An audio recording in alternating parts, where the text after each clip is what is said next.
అన్న ఎదుట తీర్పు.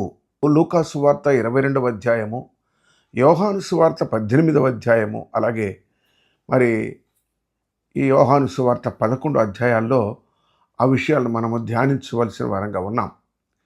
ప్రియులారా, జ్ఞాపకం చేసుకున్నట్లయితే లూకా సువార్త 22:64లో ఏమంటున్నారంటే, యేసును పట్టుకుని మనుషులు ఆయనను అపహసించి కొట్టి ఆయన ముఖము కప్పి, నిన్ను కొట్టిన వాడెవడో ప్రవచింపుమని ఆయనను అడిగి ఆయనకు విరోధముగా ఇంకను అనేక దూషణ వచనములు ఆడారు.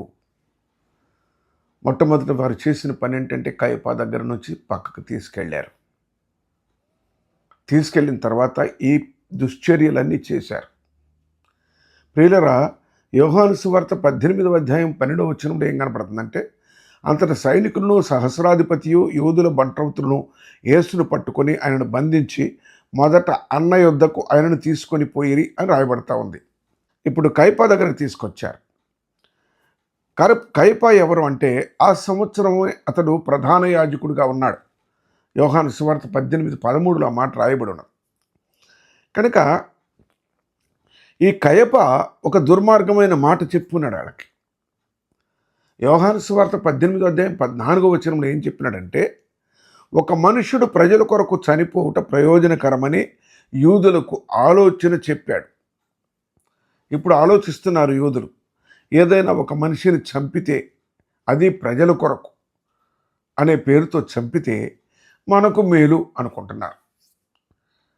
చూడండి, ఈ విషయాన్ని ప్రియులరా, మరి వారిని ఎంత ప్రోత్సహించేదిగా, ఒక దుర్మార్గపు దుశ్చర్యకు వారిని పురికొల్పేదిగా ఉంది. చూడండి, మనం ఈ నేటి దినాల్లో గమనిస్తూ ఉంటాం. చూడండి, మతోన్మాదులు అని.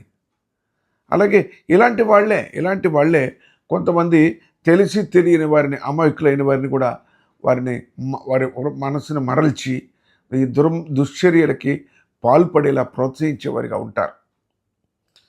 ప్రియులరా, యోహాను సువార్త 18:19లోకి వెళ్తే, ప్రధాన యాజకుడు ఆయన శిష్యులను గురించి, ఆయన బోధన గురించి యేసుని అడుగగా, యేసు, నేను బహాటముగా లోకము ఎదుట మాట్లాడితిని. యూదులందరూ కూడి వచ్చు సమాజ మందిరములలోనూ దేవాలయములోనూ ఎల్లప్పుడూ బోధించితిని. రహస్యముగా నేనేమీ మాట్లాడలేదన్నాడు. నేను ఎప్పుడు ఏ రహస్యంగా మాట్లాడలేదే. నా బోధ ఏదో నేను బహాటంగానే చెప్పాను, దేవాలయంలో చెప్పాను, సమాజ మందిరాల్లో చెప్పాను, అందరు ప్రజల ఎదుట చెప్పాను. నువ్వు నన్ను గురించి పెద్దగా ఇన్వెస్టిగేట్ చేసేది ఏముంది అన్నట్టుగా యేసు ప్రభు అతనితో మాట్లాడుతున్నాడు. అందుకే యోహాను సువార్త 18:21లో నీవు నన్ను అడుగనేలా అన్నాడు.